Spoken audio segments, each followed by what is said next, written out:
These women will continue to fight and lobby until what they do to feed and provide for their families becomes legal. Heartfelt speeches were delivered by those affected from gun violence, including students from Los Angeles, Baltimore, and Chicago. Maine and Vermont are the only two states that allow felons to vote while incarcerated via absentee ballot. President Trump's first State of the Union speech covered topics such as immigration, infrastructure, and unemployment.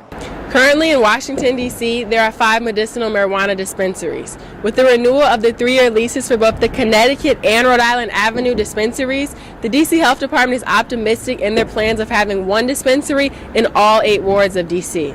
Reporting for Howard University News Service, I'm Maya Reese.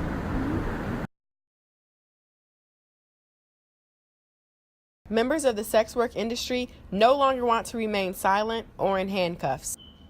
They're coming at me in a way to always find a way to put the cuffs on me, to lock me up, to take me away from doing what I'm doing. And 99% of the time, sex workers are typically just out here to survive. Allies of sex workers, such as Helping Individual Prostitutes Survive, also known as HIPS, provide protection and healthcare services. We're the first organization to really approach sex work with a humanization approach. So at HIPS, we believe in allowing sex workers, drug dealers to do what they do with autonomy, as safely as possible.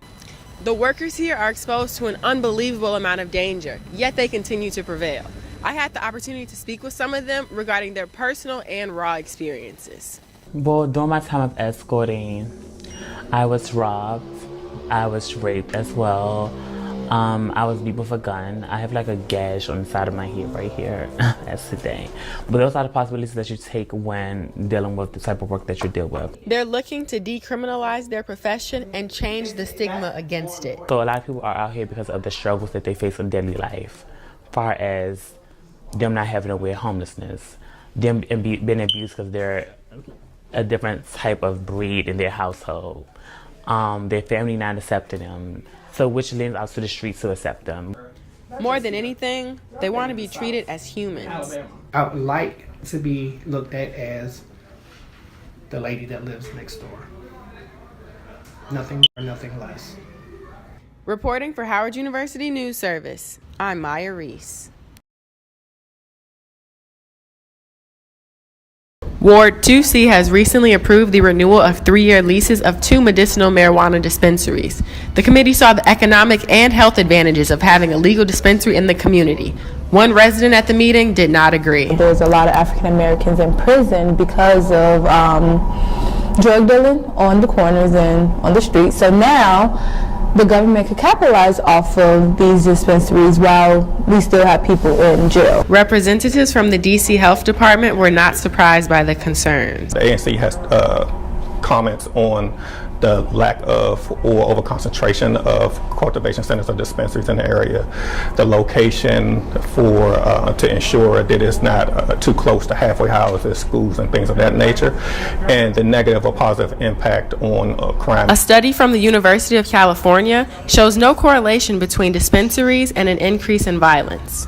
There is no downside to having a dispensary because crime goes down. If you look at the statistics, crime go down when there's this dispensary, a legal medical dispensary. Those in favor of the dispensaries are looking to change its negative stigmas. It's totally legitimate and feel the idea of whether it be recreational and something that's bad. Currently in Washington, D.C., there are 5 medicinal marijuana dispensaries. With the renewal of the 3-year leases for both the Connecticut and Rhode Island Avenue dispensaries, the D.C. Health Department is optimistic in their plans of having 1 dispensary in all 8 wards of D.C.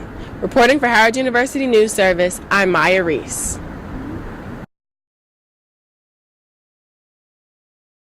Convicted felons are a major population of people being denied their birthright to vote. I do believe that felons are people and should be recognized as citizens under the law. In 37 states, American citizens who've been convicted of a felony cannot vote while in jail, on parole, or on probation. To remove the right of those people to have a say in and to elect people who can speak on their behalf is a travesty. It's further victimizes the people. Their voting rights aren't restored until 2 years after completing all supervised release methods. But if you take that right away, take my voting rights away, then I'm further victimized. And I'm eternally victimized. And I'm eternally ignored and eternally mistreated. An Ethiopian immigrant who worked for her right to vote defends their rights. Just because somebody committed a crime, I don't think that means that they're incapable of voting and voting for the person that they want. Some people are lobbying against the marginalization of felons. Representatives, either Republican or Democrat, we can target them specifically and help them push legislation that will change the policies and advocacies around convicted felons. Maine and Vermont are the only 2 states that allow felons to vote while incarcerated via absentee ballot. Reporting for Howard University News Service, I'm Maya Reese.